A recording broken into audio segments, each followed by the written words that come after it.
We were invited to a crypto meetup in Hong Kong. I was really surprised that there's still so much interest in crypto in this bear market.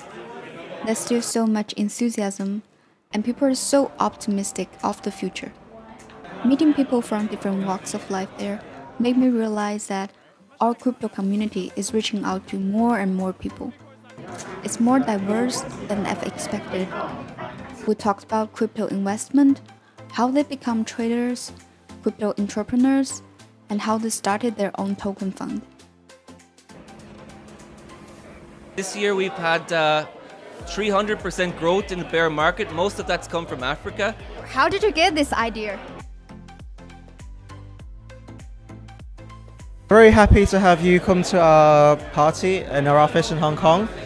Frankly, at this point, it's pretty obvious that most of the speculation that went to ICOs have resulted in not much of an actual improvement in blockchain technology. Most cryptocurrencies that I have, I either know the team well or I think there is a potential use. So our mission is to make it very easy for anyone to own cryptocurrency and to use it. They just buy and use Bitcoin in a simple top-up card like this. And it's done. So 0.01 BNB has moved from here to here. Great. Already one of the guys just gave me as a gift like 0.00 nothing of Bitcoin.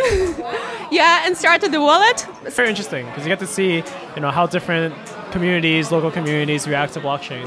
Like in China, people will use Neo. In Korea, people will use Icon. Japanese will use Cardano. Maybe that will be the future. Faced a lot of challenges with Google, Facebook having crypto bans. Yeah, stop it. I personally invested in Bitcoin for more than 1 year, and that's why I joined this company. How's your Bitcoin now?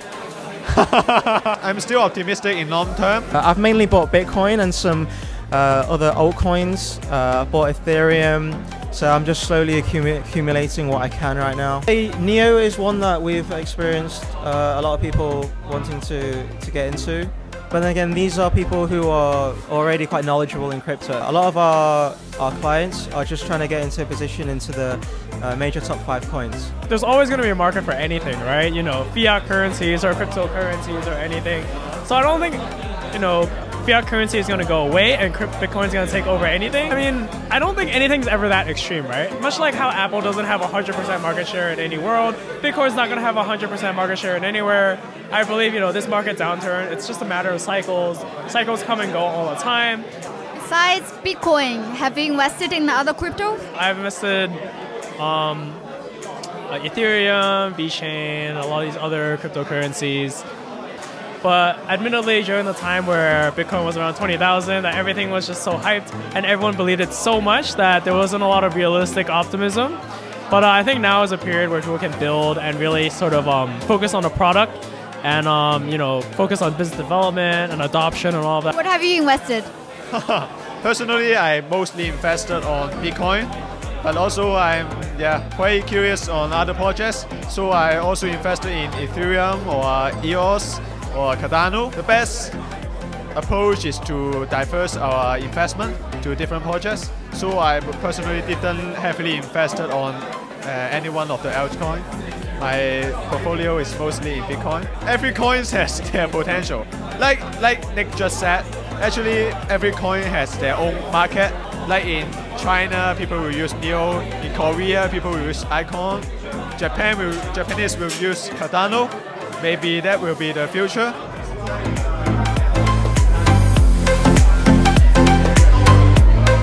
In Africa, they don't have a mindset of coming from old finance to new finance. They just have Bitcoin and it works for them. We're one of the few companies in 2018 that has actually seen our revenues, our volume, our profits rise. In many parts, it's because we're choosing to focus on the unbanked rather than the banks. And as we see right now, it's mostly emerging economies, people who are having their currencies lose value. They have difficulty to basically preserve their wealth. How did you get into crypto? Got into crypto in 2012. I was studying my master's degree in Finland at the time. Yeah, it was quite early. I was actually one of the people who built a graphics card's GPU miner in my student dorm room when I had free electricity. I couldn't be happier to be back in the space right now.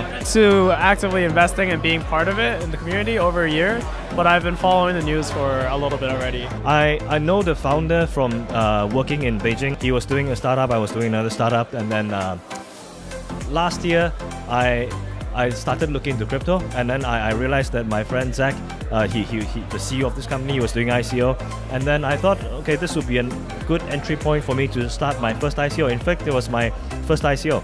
It's not my first crypto purchase, but my first ICO investment. And then so I put money into the pre-sale, and it did very well. I kept in touch with the team, very close contact. I know what all the developments, and then earlier this year in around July, I joined them. I just got on board, and now I head up our global sales and business development team. Well, I heard about it a long time ago because I was studying at Faculty of Informatics, and many people told about Bitcoin. Myself, I've been in this space for, I'd say, about a year now, up until late last year when I saw the explosive growth, and I thought, wow, this is so interesting. And at the time, I was looking for work. And I thought, wow, this would be really cool to learn more about this space. Happy birthday to Genesis Block. I've been a Bitcoin investor from 2 to 3 years ago. I've been a traditional finance guy, investment banking, private equity. Actually, my last employer before I started OneBlock, we were looking at payment companies in Southeast Asia. And one of the companies we came across was a company called Omise, which is based in Thailand, and we wanted to invest equity in them because they were one of the few, PE-backed payment players in the region. But they were doing a token sale, which eventually became Omise Go, OMG, which was one of the most successful token sales over the last 2 years. Because we were a private equity fund, we couldn't invest in tokens. And I thought it was a really great opportunity, so I decided to leave the fund, start a fund to invest directly in the token space. So that's how we got started.